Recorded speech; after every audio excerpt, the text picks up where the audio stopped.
Bismillahirrahmanirrahim. Assalamualaikum warahmatullahi wabarakatuh. Perkenalkan, nama saya adalah Jun Ardi. Saya adalah mahasiswa PPG Transformasi tahun 2025 dengan LPTK IN Kerinci dengan nomor NIM 2410211024. Saya dari MAN 3 Pasaman Barat, Kabupaten Pasaman Barat, Provinsi Sumatera Barat. Saya adalah sebagai guru akidah akhlak di MAN 3 Pasaman Barat. Pada kesempatan kali ini saya akan membuat sebuah video UKIN sebagai syarat sebagai PPG. Dan saya akan menyampaikan materi kepada kelas 11 IPK dengan materi bab 8 tentang kematian dan kehidupan di alam barzakh. Kepada Bapak Ibu dosen pembimbing, mohon dukungan dan sarannya. Terima kasih. Assalamualaikum warahmatullahi wabarakatuh. Waalaikumsalam warahmatullahi wabarakatuh.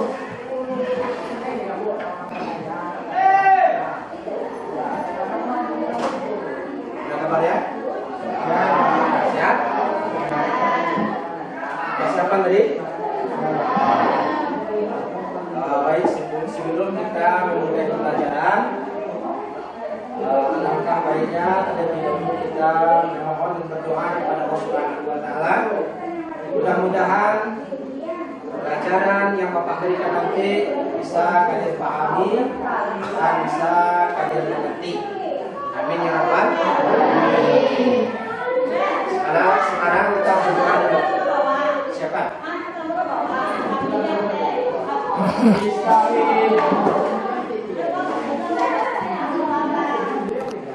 Iqra'ud doa.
Mudah-mudahan doa kita dijawab oleh Allah Subhanahu wa Ta'ala.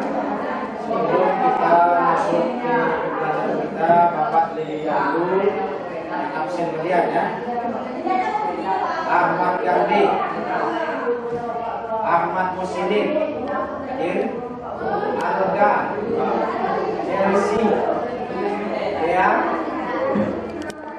Pak Rosid, Indra, Iris, Latifah, Nazwa, Masito, Sri Rezeki, Rahmat, Safik, Nabila. Ada semua? Baik anak semua, pada kesempatan kali ini kita akan melanjutkan pembelajaran kita, yaitu akidah akhlak bab yang ke-8 tentang kematian dan kehidupan di alam barzakh. Sebelum kita masuk ke materi kita, terlebih dahulu Bapak ingin menyampaikan kepada anak-anak semua tujuan daripada pembelajaran kita. Apa tujuan kita membahas pelajaran ini? Tujuannya yang pertama adalah setelah anak-anak Bapak pelajaran ini nanti kalian bisa menyampaikan ataupun mengetahui pengertian apa yang dimaksud dengan kematian, kemudian pengertian apa yang dimaksud dengan kehidupan di alam barzakh. Itu yang pertama. Tujuan yang kedua adalah betapa pentingnya kita mempersiapkan diri untuk menghadapi kematian. Kenapa demikian? Karena banyak manusia yang lupa dengan kematian. Banyak manusia yang lalai dengan kematian. Kehidupan di alam barzakh lalai mereka. Karena mereka sibuk dengan urusan dunia, sibuk dengan pekerjaannya, sibuk dengan dan yang lain-lainnya. Ini menunjukkan betapa pentingnya kita mengingat kematian dan kehidupan di alam barzakh. Ini adalah tujuan pembelajaran kita pada kesempatan pada pagi. Nah, yang pertama kita bahas tentang pengertian kematian.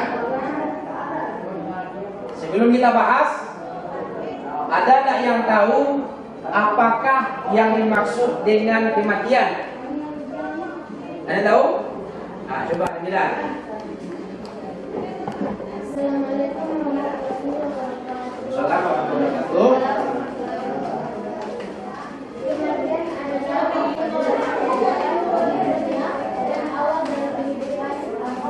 Terus, ya, Nabi yang menyampaikan kematian adalah akhir daripada kehidupan di atas dunia dan awal daripada kehidupan di akhirat, yang awal, betul. Nah, kalau di sini dikatakan pengertian kematian adalah berpisahnya ruh dari jasad. Karena kita terdiri daripada dua unsur, ya, ruh dengan jasad. Jadi kematian berpisah ruh dari jasad. Jasad kita dari apa? Jasad dari apa? Jasad dari ruh dari Allah, ya. Orang yang mati berpisah ruh dari jasad. Jasadnya kembali kepada tanah, kemudian ruhnya kembali kepada Allah. Kita nanti akan alami itu. Kalian siap-siap, ya. Dengan beranggapan, oh Pak, saya ini masih muda Pak, saya masih lama hidup di dunia. Belum tentu, ya. Karena yang namanya kematian tidak harus menunggu tua terlebih dahulu. Tidak harus menunggu sakit terlebih dahulu. Yang namanya kematian itu menunggu waktu. Allah katakan dalam Al-Quran, "Fa iza jaa ajaluhum fala yasta'khiruna sa'atan wa la yastaqdimun." Bila telah datang ajal mereka, maka tidak dapat dimajukan dan tidak dapat dimundurkan walaupun itu hanya sesaat.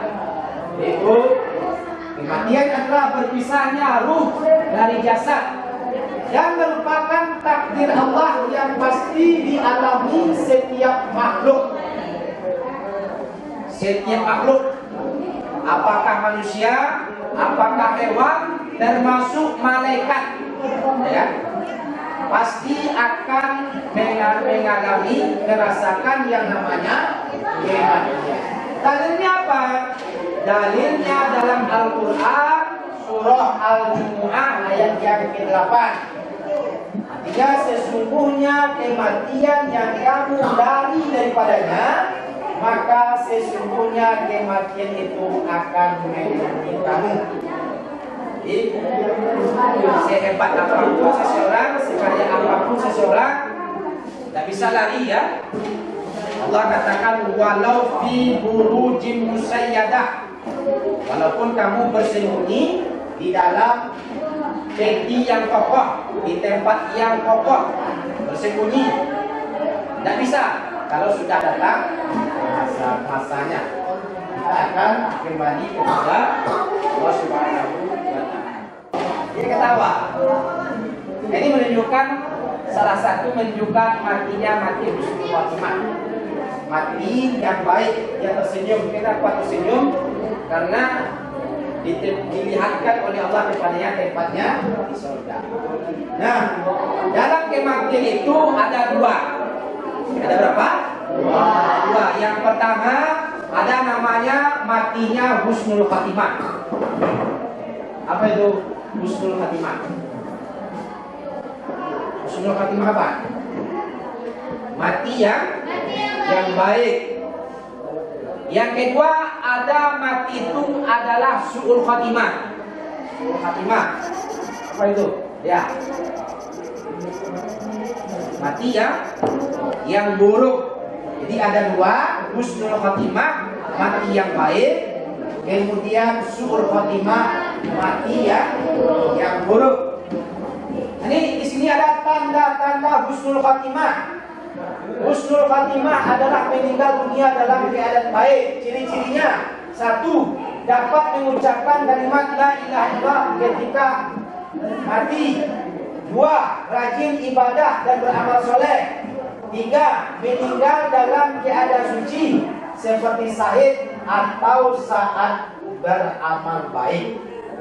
Jadi ada tanda-tanda orang yang matinya mati yang baik atau mati husnul khatimah. Apa yang pertama tandanya?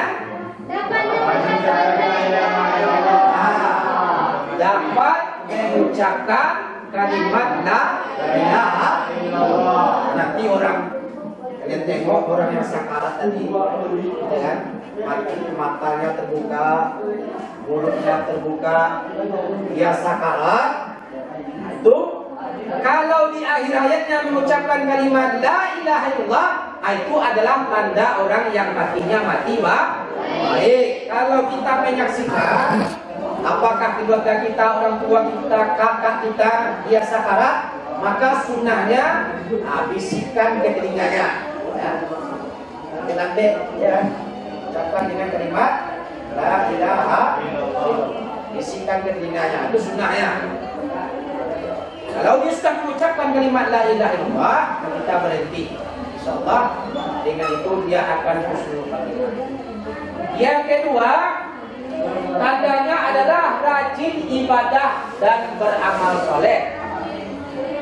Jadi kalau dia rajin beribadah, sholatnya dijaga, puasanya dijaga, berbakti kepada kedua orang tua, dia tidak bermusuhan, dia tidak saling membenci, dia tidak saling dendam, dia istiqomah dalam ketaatan dan beribadah kepada Allah, maka dijanjikan, maka dia akan mati dalam keadaan husnul.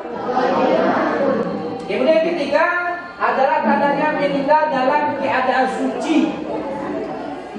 Ada kita melihat orang yang misalnya sholat, dia sujud lama sujudnya, ternyata dia mati dalam keadaan sujud, kan? Ada kita lihat orang mati sedang ceramah, dia sedang menyampaikan khutbah, langsung dia jatuh, mati dia. Nah, itu adalah sebagai tanda bahwa dia mati dalam keadaan husnul khatimah. Atau seperti syahid atau saat beramal baik.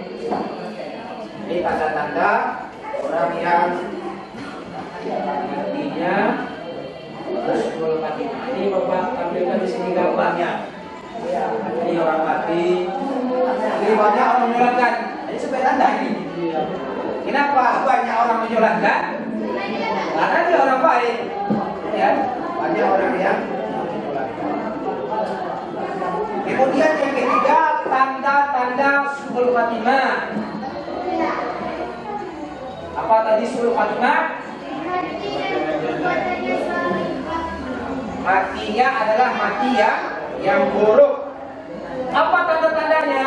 Yang pertama tandanya adalah sulit mengucapkan kalimat tauhid saat meninggal. Tapi sekarang mengenai la ilaha illallah. Tapi sekarang la ilaha illallah. Nggak bisa. Bukan dia nggak mau, nggak bisanya. Hatinya menolak ya. Kenapa demikian? Karena dosanya banyak dosanya.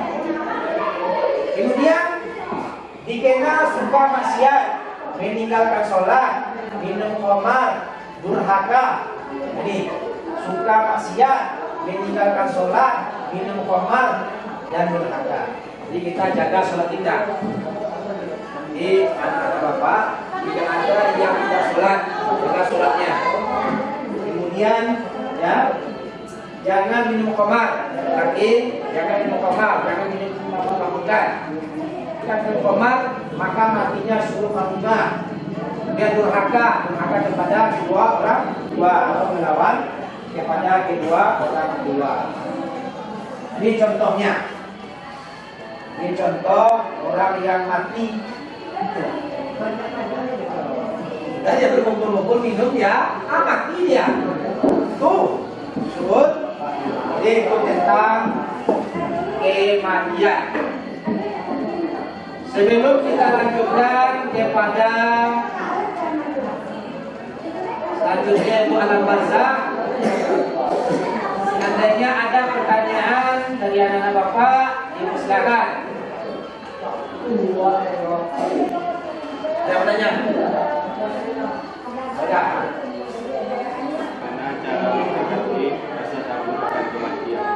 Ya, takut untuk menghadapi kematian. Cara menghadapi biar kita tidak takut akan kematian, yang pertama mendekatkan diri kepada Allah. Yang kedua menganggap bahwa menunjukkan sholat, menganggap bahwa kematian itu akan datang di sini. Bagus, tepuk tangan. Ya, bagus ya jawabannya. Bagaimana cara menghadapi ketakutan ketika mati? Karena kita takut mati, ya kan? Tidak ada manusia yang tidak takut mati. Nah, untuk menghadapi rasa takut ini, seperti yang disampaikan oleh Ananda Nabila tadi, caranya tidak ada yang lain kecuali adalah mendekatkan diri kepada Allah. Jadi orang yang banyak amalnya, banyak ibadahnya, banyak baca Al-Qur'annya, maka dia tidak akan takut untuk menghadapi kematian. Tapi coba orang yang tidak pernah sholat, ya, banyak dosanya, banyak maksiatnya, kalau dia mati, maka dia takut. Dia takut menghadapi alam kubur, takut berjumpa dengan malaikat maut, berjumpa dengan malaikat munkar dan nakir. Jadi itu.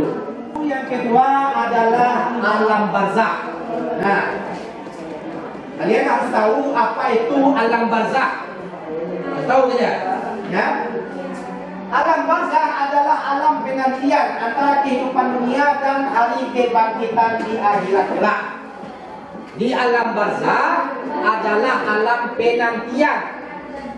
Menanti ada nanti kehidupan di akhirat. Disebut dengan barzakh. Barzakh itu artinya pemisah. Pemisah antara kehidupan dunia dengan kehidupan di akhirat. Itu pengertian alam barzakh. Paham? Apa itu alam barzakh? Pemisah antara kehidupan dunia dengan kehidupan akhirat. Artinya di hadapan mereka ada barzakh sampai hari mereka dibangkitkan. Kemudian materi selanjutnya keadaan ruh di alam barzakh. Di mana itu ruh? Keadaan ruh di alam barzakh. Perlu kita bahas. Mendapatkan siksa, dunia orang kafir dan orang fasik. dibiarkan tidur ruh orang mukmin yang bermaksiat namun belum sempat tobat. Dibiarkan. Jadi ada 3 ya. Ada 3 keadaan ruh di dalam barzakh. Yang pertama mendapatkan nikmat, ya kan? Yang kedua mendapatkan azab. Yang ketiga dibiarkan tidak. Yang dibiarkan ini apa? Dosanya seimbang antara dosa dengan pahala. Dibiarkan karena masih ada dosa. Jadi yang pertama, kalau orang mukmin di dalam kuburnya nikmat dalam kubur, ya kan? Datang seseorang kepadanya, wajahnya bagus, harum serba, pakaiannya bagus. Lalu kita bertanya, man anta, siapa kamu? Dia menjawab, ana amaluka soleh di dunia. Saya ini adalah amal soleh kalian dulu di atas dunia. Saya sholat kalian, saya ini puasa kalian, saya ini ibadah kalian. Saya diserupakan oleh Allah menjadi seorang makhluk untuk menemani kalian di alam barzakh. Jadi yang menemani, amal, semuanya kita. Nah itu orang beriman itu. Bahkan surga sudah dilihatkan. Ruhnya orang beriman di dalam kuburnya, surga sudah dilihatkan. Nah, ini itu tempat kamu di surga. Nah, ini istana-istananya seperti ini bertingkat-tingkat. Ini dayang-dayangnya. Nah, ini bidadarinya. Nah, luar biasa. Cuma belum bisa, ya kan? Masih menengok saja. Nah, itu ruhnya orang. Makanya kata Nabi, ruhnya orang beriman itu ketika di alam barzakh, tegakkanlah hari kiamat, cepat terjadi hari kiamat. Itu doanya. Supaya apa? Supaya dia bisa cepat masuk ke dalam surga. Yang kedua, mendapat siksa. Ruhnya ada tobatnya. Setiap hari berdosa. Orang yang tidak sholat itu pasti itu. Orang yang selalu bermusuhan, tidak bertobat-tobat dia itu fasik. Orang yang berjudi, orang yang main perempuan, orang berzina, tidak tobat-tobat dia, itu namanya fasik. Mati dia akan diazab di dalam kubur. Kuburnya itu dipersempit, ya, diberikan kegelapan, didatangkan hewan yang berbisa, datang seseorang yang wajahnya jelek rupanya, berdarah-darah, baunya nggak luar biasa, meleleh di matanya, darah nanah di telinganya, di mulutnya. Lalu kita bertanya, man anta, siapa kamu? Ana amaluka sud di dunia. Saya ini adalah amal jelek kamu ketika kamu hidup di atas dunia. Itu ruhnya orang kafir dan ruhnya orang fasik. Yang ketiga dibiarkan. Kemudian selanjutnya fitnah dan nikmat kubur. Di dalam kubur setiap manusia akan diuji oleh malaikat Munkar Nakir. Pertanyaan dalam kubur, siapa Tuhanmu? Apa agamamu? Siapa nabimu? Di dalam kubur ada namanya fitnah. Fitnah itu pertanyaan. Fitnah kubur dan nikmat kubur. Siapa yang memberikan pertanyaan? Munkar Nakir. Mau kalian jumpa dengan Munkar Nakir? Belum siap. Mau. Pasti jumpa. Munkar mengingkari, menakutkan dan menjatuh. Munkar Nakir menakutkan. Lalu dia bertanya, siapa Tuhanmu? Siapa agamamu? Siapa nabimu? Kalau kita insya Allah bisa menjawab, siapa Tuhanmu? Allah. Siapa nabimu? Muhammad SAW. Apa agamamu? Din Islam. Kalau kita bisa menjawab, maka kuburnya luas seluas-luasnya. Kalau tidak bisa menjawab, maka malaikat marah. Lalu malaikat itu memukulnya. Maka dia memerkiklah sekuat-kuatnya, didengar oleh hewan. Cuma kita tidak bisa mendengarnya. Itu nanti di alam barzakh ya, yang akan kita alami, fitnah kubur dan nikmat kubur.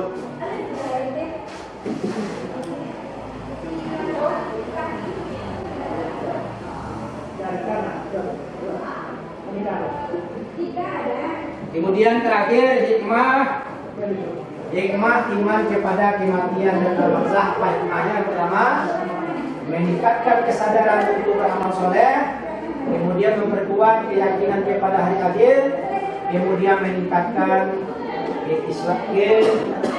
kesiapan diri menghadapi untuk menghadapi kematian. Itu hikmah. Jadi inilah materi kita pada kesempatan yang sangat mulia ini, yaitu tentang kematian dan kehidupan di alam barzakh.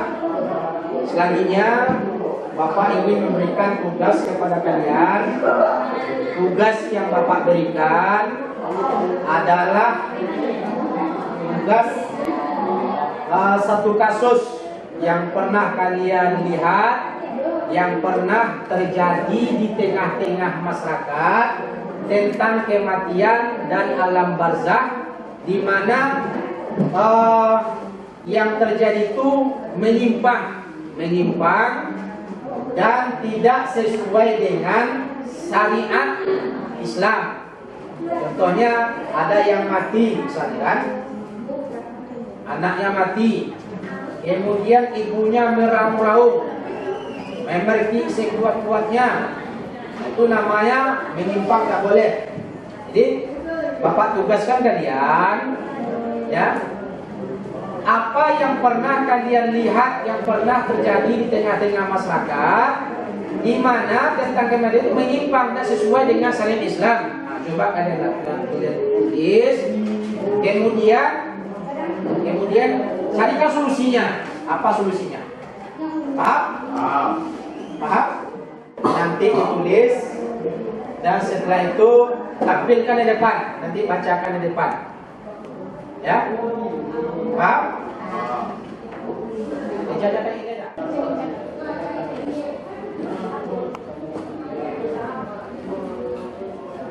Ini saja.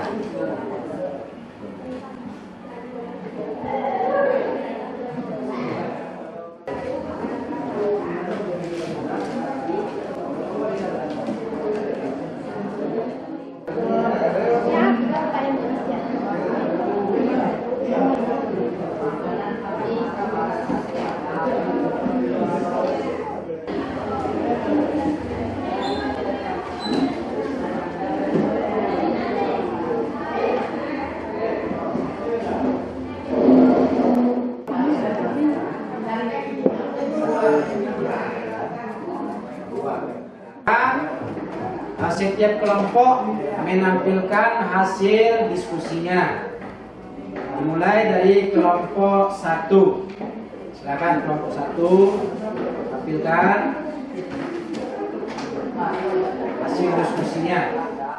Waalaikumsalam warahmatullahi wabarakatuh.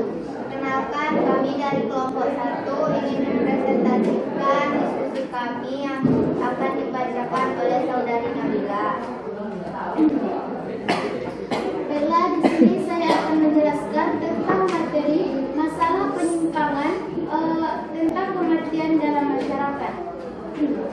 Masalah-masalah yang menyalahi ajaran agama terkait kematian, seperti ritual yang tidak sesuai dengan keyakinan atau pengabaian terhadap kewajiban keagamaan menjelang kematian, dapat diselesaikan dengan pendekatan pendidikan dan bimbingan keagamaan. Selain itu, penting juga untuk mendorong toleransi dan pengertian antar kelompoknya. Seperti beberapa masalah yang timbul di masyarakat terkait kematian dan menyalahi ajaran agama Islam, meliputi tindakan bunuh diri. Bunuh diri dianggap sebagai tindakan dosa dan perbuatan tercela yang melanggar hak hidup yang diberikan oleh Tuhan. Tetapi di masyarakat, kasus bunuh diri hanya dianggap hal sepele. Solusi yang dapat diambil adalah memberikan pendidikan agama, memberikan bimbingan dan konseling keagamaan, meningkatkan peningkatan kesadaran dan penanganan kasus khusus. Dengan pendidikan yang holistik dan berkelanjutan, diharapkan masyarakat dapat memahami dan menjalankan ajaran agama terkait kematian dengan baik. Yang kedua, kami juga akan menjelaskan materi tentang penyimpangan dalam ziarah kubur di masyarakat. Masalah penyimpangan tentang ziarah kubur di masyarakat menjadikan kuburan sebagai tempat ibadah, menganggap kuburan sebagai tempat ibadah seperti sholat di sana, atau menjadikan kuburan sebagai kiblat adalah perbuatan yang dilarang dalam Islam. Ziarah kubur yang sesuai dengan ajaran Islam seharusnya menjadi pengingat akan kematian dan pendorong kita untuk meningkatkan amal ibadah serta mendekatkan diri kepada Allah Subhanahu wa taala. Ziarah kubur yang sah adalah dengan tujuan untuk berdoa, menghargai jenazah dan belajar dari kehidupan serta kematian. Sampai di sinilah diskusi kami. Kalau ada kata yang salah, mohon dimaafkan. Assalamualaikum warahmatullahi wabarakatuh. Ya, kelompok 1 adalah bahwa penyimpangan tematis salah satu contohnya adalah orang yang bunuh diri. Itu tidak boleh. Maka solusinya adalah dengan memberikan pemahaman tentang keagamaan. Kemudian yang kedua adalah tentang ziarah kubur yang dianggap kuburan itu keramat segala macamnya, itu tidak boleh ya. Itu materi yang disampaikan oleh kelompok 1. Selanjutnya kita tampilkan kelompok 2. Pada kelompok 2 Kami dari kelompok 2 akan mempresentasikan hasil diskusi kami mengenai materi kematian yang akan dibacakan oleh saudari. Baiklah, saya akan membaca tentang hasil diskusi kami, yaitu penyimpangan ziarah kubur.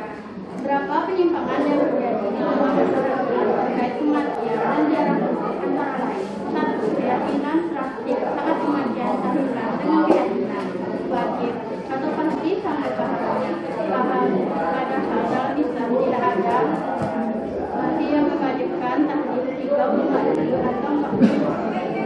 Termasuk saja makanan di atas tadi. Ini merupakan bentuk tasyahud, menyumbangkan tradisi non-Islam, menangis kelebihan, neraka, atau menekan diri saat ada yang meninggal, yang termasuk dalam larangan Nabi Muhammad SAW.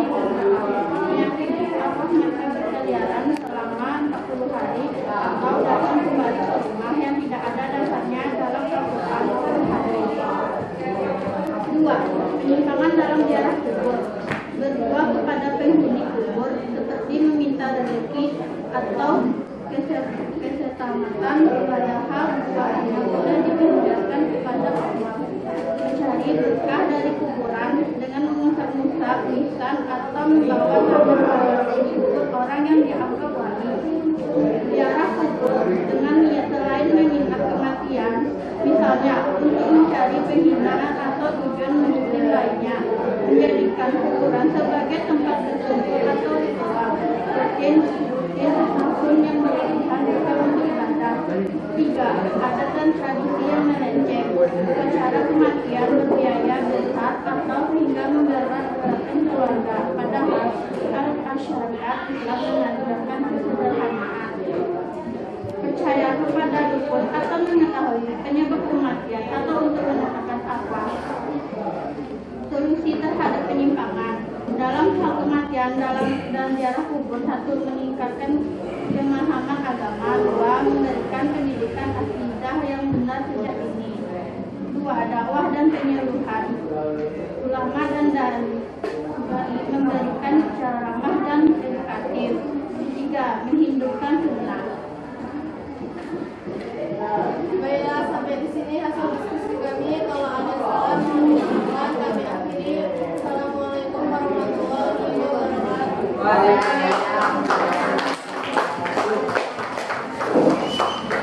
terima terima kasih Bapak ucapkan kepada anak-anak Bapak kelompok 1, kelompok 2 yang sudah menyampaikan materi diskusinya di hadapan kita bersama.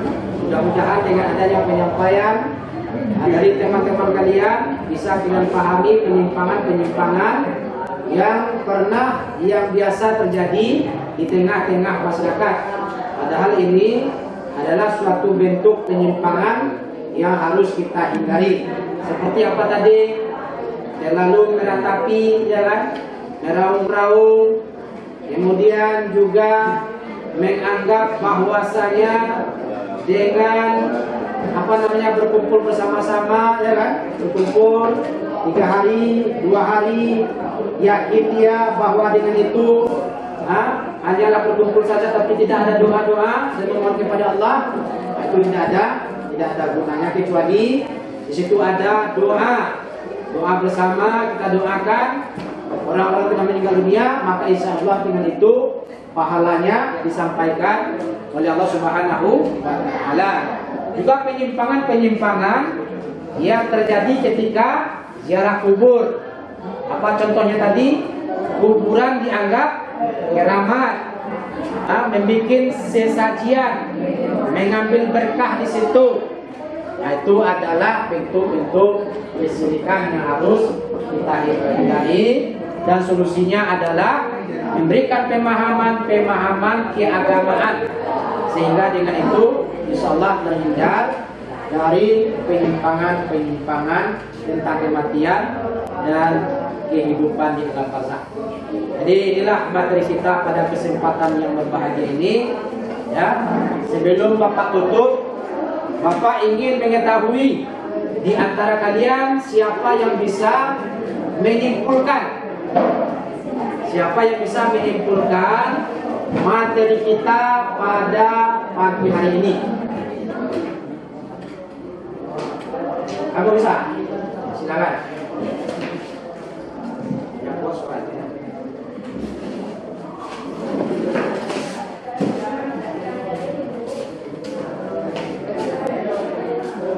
Assalamualaikum warahmatullahi wabarakatuh. Waalaikumsalam warahmatullahi wabarakatuh. Baiklah, saya akan menyimpulkan materi hari ini, yaitu pengertian hukum kalimat. Kematian berakhir dalam kondisi yang baik dan warahmatullahi wabarakatuh. Waalaikumsalam warahmatullahi wabarakatuh. Baiklah, saya akan menyimpulkan materi pada hari ini, yaitu pengertian hukum kalimat, yaitu kematian yang berakhir dalam kondisi yang baik dan mendapatkan ridha Allah. Yang tanda-tanda kematian dalam hukum kalimah yaitu mengucapkan kalimat la ilaha illallah, yang kedua beramal soleh, dan yang ketiga meninggal dalam keadaan suci. Tanda-tanda suul kalimah yaitu sulit mengucapkan kalimat tauhid saat meninggal. Yang kedua, melakukan berbuat maksiat, minum khamar dan lain-lain. Yang kedua, pengertian alam barzakh, di mana tempat tinggal merupakan alam dunia dan tempat penantian di mana alam dunia dan alam akhirat. Segitulah kesimpulan saya pada hari ini. Assalamualaikum warahmatullahi wabarakatuh. Kita pada pagi hari ini, mudah-mudahan penyampaian materi kita pada pagi hari ini bisa kalian pahami, bisa kalian mengerti, dan bisa kalian amalkan dalam menjalani kehidupan kita sehari-hari di atas dunia ini. Amin ya rabbal alamin. Demikianlah pembelajaran kita pada kesempatan ini. Sebelum Bapak tutup, Bapak akan mengingatkan materi kita 1 minggu ke depan. Jadi pelajaran kita minggu ke depannya adalah yaitu bab yang ke-9, yaitu tentang syariat, hakikat, dan ma'rifat. Itu nanti kita pelajari, kita pahami bersama-sama. Mari kita ucapkan hamdalah. Assalamualaikum warahmatullahi wabarakatuh.